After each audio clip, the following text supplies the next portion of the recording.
So we were talking about thinking rationally.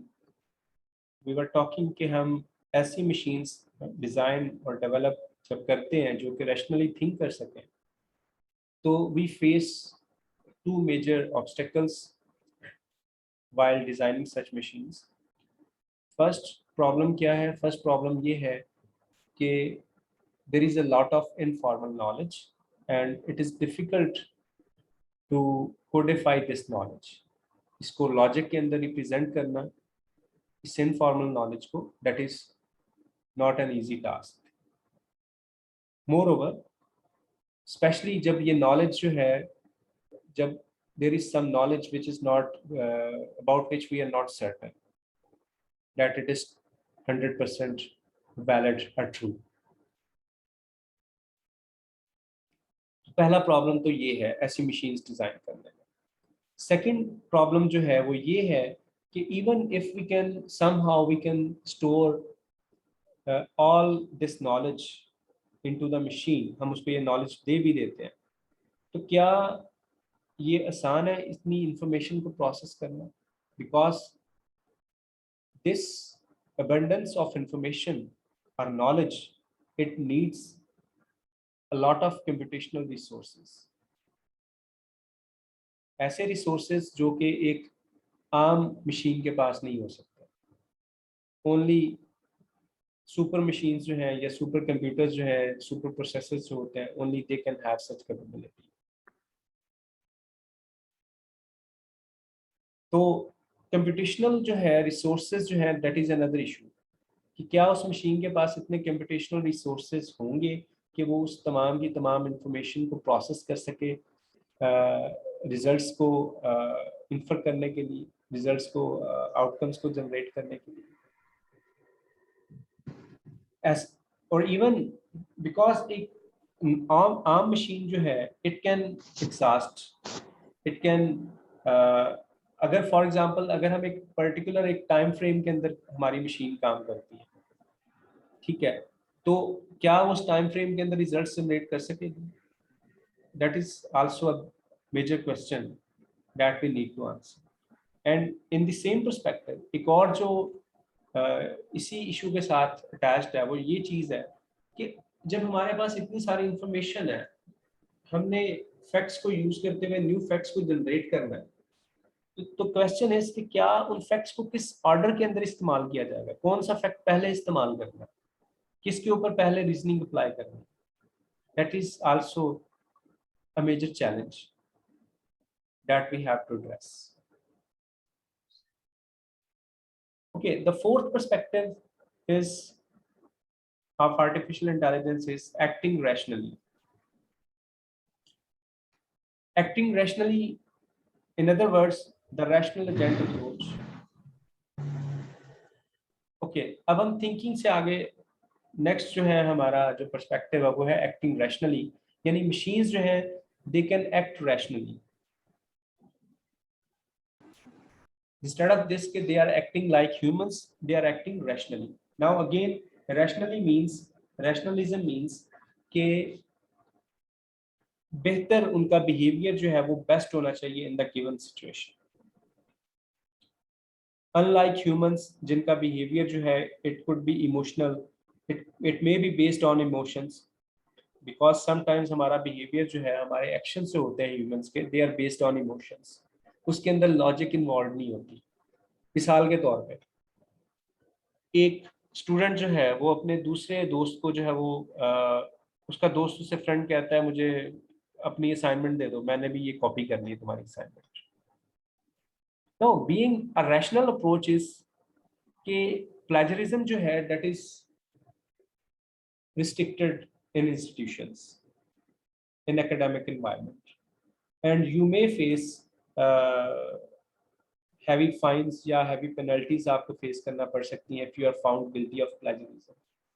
लेकिन instead of thinking rationally या behaving rationally, यानी आप बजाय इसके कि आप उसको इनकार कर दो कि नहीं ये बुरी बात है, तो तुम्हारी अपनी भी जो है लर्निंग जो है अफेक्ट होगी इस चीज़ से कि तुम लर्न नहीं कर पाओगे. एंड सेकेंडली मुझे भी इसके कॉन्सिक्वेंसेस फेस करना पड़ सकते हैं. आप इमोशनली जो है बिहेव करते हैं, आप कहते हैं नहीं ये मेरा दोस्त है, मैं इसको असाइनमेंट दे देता हूँ. Now this is irrational behaviour या इरेशनल एक्शन, अगर आप उसको असाइनमेंट दे देते हैं।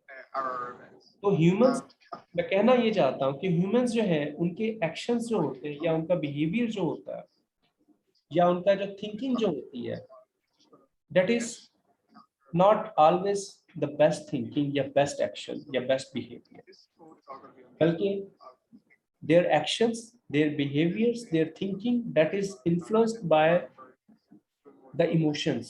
Sometimes it is influenced by the emotions. तो एक्टिंग रैशनली मीन्स कि हमारे पास ऐसी मशीन्स हैं जो कि बेस्ट एक्शंस परफॉर्म करती हैं in given situation, having the right knowledge.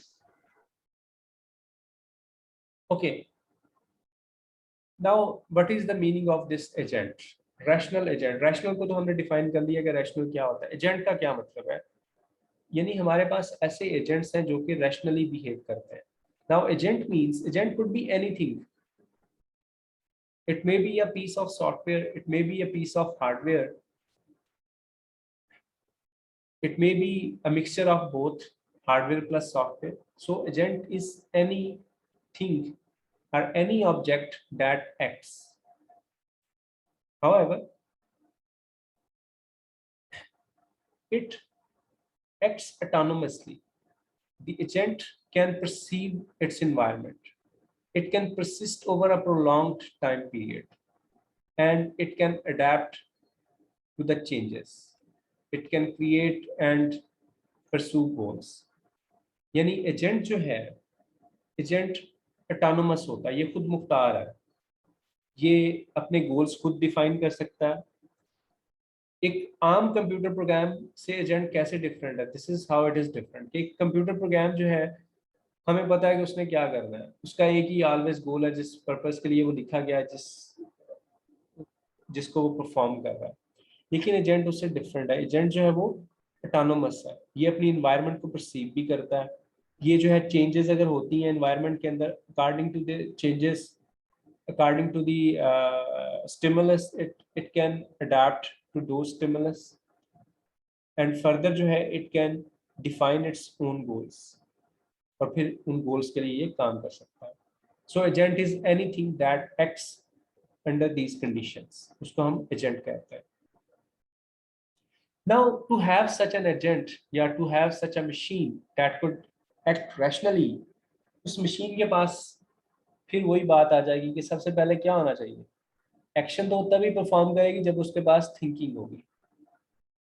तो to act rationally, most of the time machine should have rational thinking, यानी जो पिछले ही पर्सपेक्टिव की हमने बात की थी, उसके पास वो कैपेबिलिटी होनी चाहिए। This is the first requirement. And as we have discussed कि टू थिंक रैशनली हमें किस चीज़ की ज़रूरत पड़ती है? हमें लॉजिक की ज़रूरत पड़ती है। हमें नॉलेज को, मशीन को स्टोर करना पड़ता है, उसको नॉलेज रिप्रेजेंट करना पड़ता है मशीन के अंदर, और फिर उस मशीन के ऊपर, उस नॉलेज के ऊपर वो मशीन जो है वो लॉजिक परफॉर्म करते हुए नया नॉलेज जो है वो इन्फर कर सकती है, उसके ऊपर रीजनिंग परफॉर्म कर सकती है। So according to this, to act rationally, the first requirement is के to give the right behaviour, machine should have right thinking. उसके पास वो सारा नॉलेज होना चाहिए, उसके पास जो है वो इंफॉर्मेशन होनी चाहिए, और उसके पास लॉजिक होनी चाहिए कि वो उससे न्यू इंफॉर्मेशन इन्फर कर सके।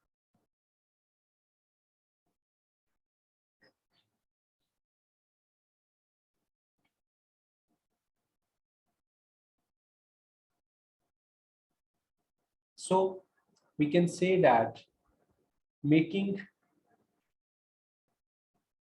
correct inferences is sometimes part of being a rational agent, because one way to act rationally is to reason logically. कि जब तक आप लॉजिकली रीजनिंग नहीं कर सकते, थिंकिंग नहीं कर सकते, आप आप जो है रैशनली जो है वो बिहेव भी नहीं कर सकते। But remember, there are some situations in which to behave rationally we don't need rational thinking. हमें rational thinking की जरूरत नहीं है. There are some cases. For example, आप एक आपका हैंड जो है, फर्स्ट करो आपका हैंड एक हमारे पास हॉट कप ऑफ कॉफी है, आपको नहीं पता, एक्सीडेंटली आपका हाथ उसके साथ टच कर जाता है, आप फौरन अपना हाथ जो है वो पीछे खींचते हैं. Now this is a reflexive action, this is not something that we have done deliberately. यानी आपका ये हाथ पीछे खींचने का अमल, ये जो आपने एक्शन परफॉर्म किया है, ये जो एक्शन जो था ये रैशनल एक्शन नहीं था, यानी इसके पीछे कोई थिंकिंग इन्वॉल्व नहीं थी, ये एक रिफ्लेक्सिव एक्शन था. तो इसमें जो है डेलिबरेट थिंकिंग इन्वॉल्व नहीं है. तो दिस मीन्स मशीन, जरूरी नहीं है कि अगर मशीन के पास रैशनल थिंकिंग कैपेबिलिटी है तो वो एक्शन भी रैशनली परफॉर्म करेगा. Because there are some situations in which we don't need to think at all in order to perform, in order to behave. जैसा कि अभी ये जो एग्जांपल मैंने आपको दी है कि हॉट कप ऑफ कॉफी को अगर आप टच कर लेते हो एक्सीडेंटली, तो हम फौरन अपना हाथ पीछे खींचते हैं, और हमारा ये जो एक्शन है इसमें कोई रैशनल थिंकिंग इन्वॉल्व नहीं है, it is just a reflexive action. So this is another challenge कि if we want to design such machines that could act rationally, so they should have some kind of, you can say this reflexive capability as well in order to behave.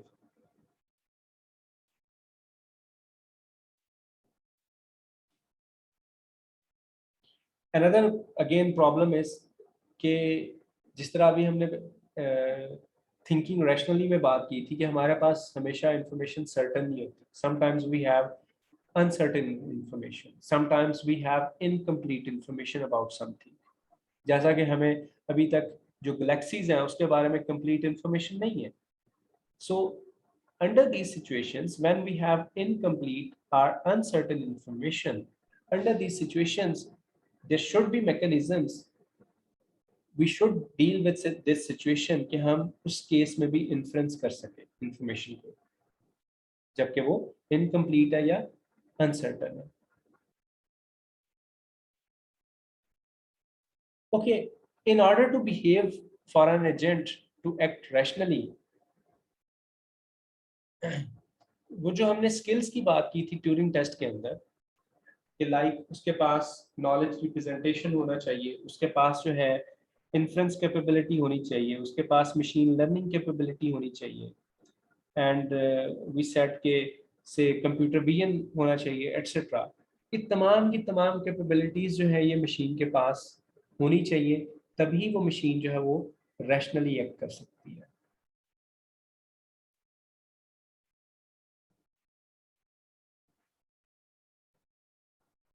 Okay, there is another related concept, that is limited rationality. Limited rationality क्या है?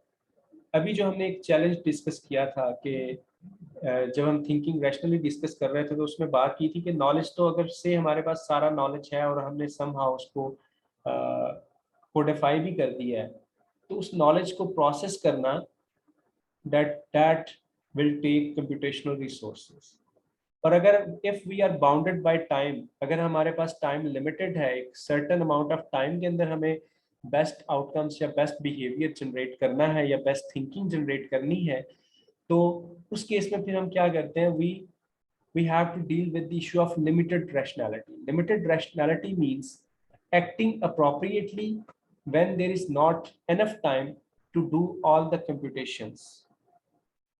यानी in order to achieve the best outcome, अगर हमारे पास time limited है और तमाम computations हम perform नहीं कर सकते, तो जितनी भी जो है हम कह लें कि कंप्यूटेशंस हम परफॉर्म कर सकते हैं उस टाइम के अंदर, उन कंप्यूटेशंस के रिजल्ट के तौर पे जो हमारे पास आउटकम आता है that will be the limited rationality outcome. And again, it would be the best outcome given our circumstances. Okay, any question up to this point?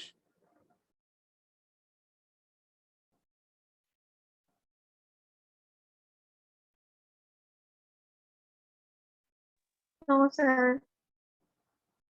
Sorry?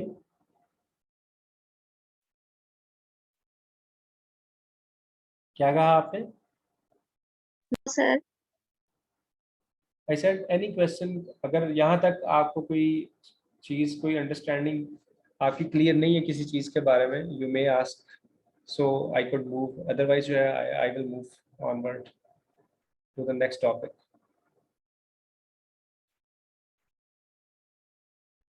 Sir इतना काफी है। इतना काफ़ी है, ज़्यादा हो गया आज? चलें, सर फर्स्ट क्लास है। ओके, चलें ठीक है, let me give you a recap what we have discussed today.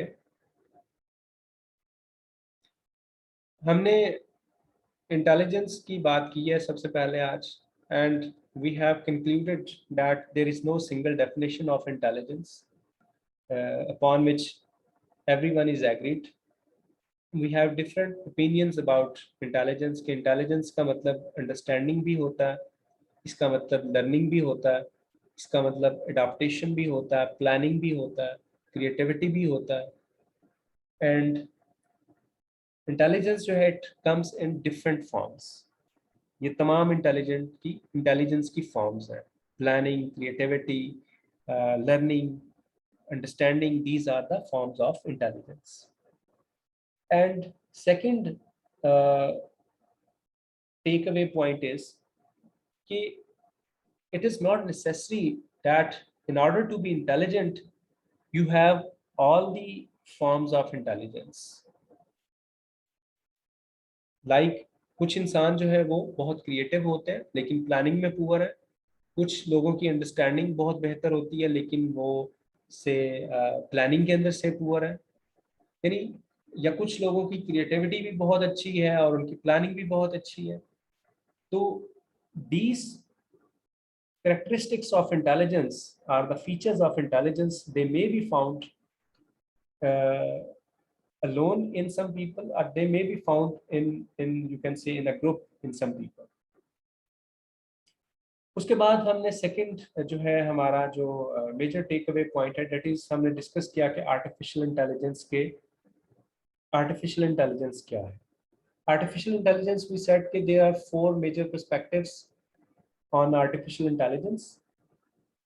वो पर्सपेक्टिव्स क्या हैं कि ह्यूमंस की तरह मशीन्स अगर बिहेव कर रही हैं तो वी कैन से वो आर्टिफिशियली इंटेलिजेंट मशीन्स हैं.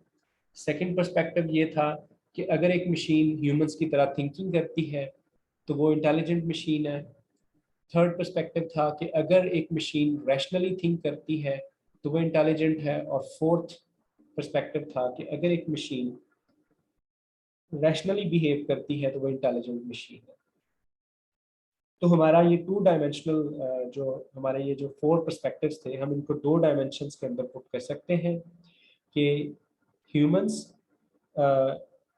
Human sorry behaviour versus thinking, या थिंकिंग वर्सेस बिहेवियर. एक पर्सपेक्टिव तो ये हो गया. दूसरा, परफॉर्मेंस के पॉइंट ऑफ व्यू से हम बात कर सकते हैं कि ये जो पर्सपेक्टिव्स हैं again they can be described as कि human performance versus rational performance. और आई डिस्क्राइब कि ह्यूमंस जो हैं उनकी थिंकिंग या उनका बिहेवियर जो है that may not be the best thinking और बेस्ट बिहेवियर.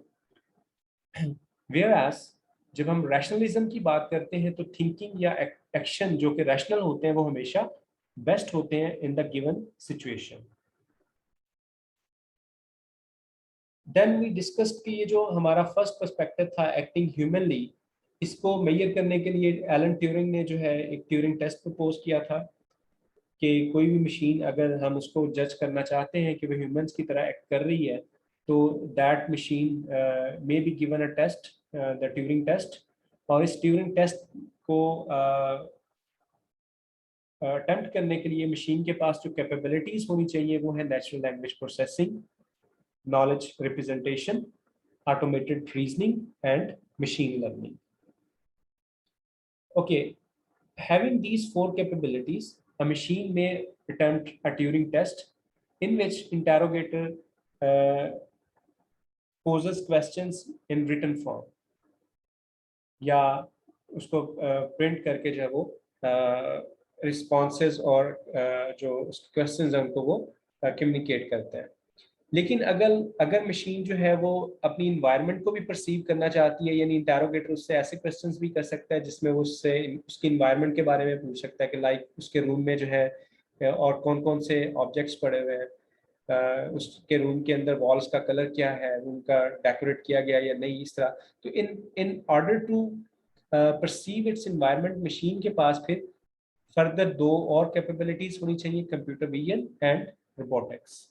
और having these two capabilities we say कि now this machine can appear for total Turing test. उसके बाद next perspective था thinking humanly. Thinking humanly means कि machines could think like humans. However, in order to make such machines that could think like humans, first we need to describe the thinking of humans, कि humans कैसे think करते हैं। जब तक हम humans की thinking को अंडरस्टैंड नहीं कर सकते, हम मशीन्स की थिंकिंग को कोडिफाई नहीं कर सकते। और इस कॉन्टेक्स्ट में जो है कॉग्निटिव साइंस जो है वो हमारी हेल्प करती है कि कॉग्निटिव साइंस की फील्ड से जो मॉडल्स या कॉन्सेप्ट्स हैं, we can take those concepts to understand first the working of a human mind and then we can emulate the working of a human mind in a machine. Then the third was thinking rationally. Thinking rationally में जो है हम rational thinking तभी कर सकते हैं जब हमारे पास हम right thinking करने के लिए हमारे पास premises होने चाहिए, और उन premises की बेस पे हमें new information जो है वो infer करनी चाहिए। In this context, Aristotle का वर्क जो है वो बहुत important है, because Aristotle was the first person who attempted to give the notations that how we can codify the human thinking process. और इससे जो फील्ड रेलेवेंट फील्ड जो इसको डील करती है इस चीज को कि हम अपने थिंकिंग प्रोसेस को कैसे नोटेशंस की फॉर्म में रिप्रेजेंट कर सकते हैं, that field is known as logic. However rational thinking में जो दो मेजर ऑब्स्टेकल्स या प्रॉब्लम्स हैं वो क्या है? एक तो ये कि हमारे पास नॉलेज बहुत ज़्यादा है। सेकेंडली, इस तमाम नॉलेज में कुछ फॉर्मल नॉलेज है, कुछ इनफॉर्मल नॉलेज है। इनफॉर्मल नॉलेज को कोडिफाई करना डिफिकल्ट होता है। एंड अनदर इशू इज कि नॉलेज जो है तमाम का तमाम सर्टन नहीं है, we have some uncertain knowledge as well. और दूसरा इशू था कि कंप्यूटेशनल रिसोर्सेज क्या हमारे पास अवेलेबल हैं कि हम इतनी सारी इंफॉर्मेशन को प्रोसेस कर सकें। The final perspective was acting rationally. In order to act we need, the basic requirement is we should have rational thinking। और रैशनल थिंकिंग के लिए जो है हमारे पास फिर वही चीज़ आ जाती है कि लॉजिक होनी चाहिए, नॉलेज रिप्रेजेंटेशन होना चाहिए, उस नॉलेज के ऊपर इन्फ्लुएंस होनी चाहिए। However in order to act rationally हमें इससे हटके भी कुछ करना पड़ेगा, यानी कुछ हमारे एक्शंस जो होते हैं जो कि रैशनल एक्शंस होते हैं, but those are not the result of direct result of thinking process, जैसे कि रिफ्लेक्सिव एक्शंस जो होते हैं।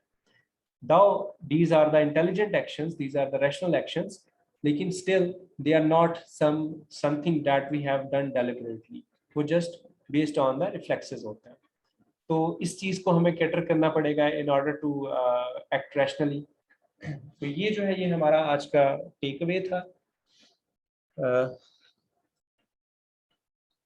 So any question, any doubt up to this point?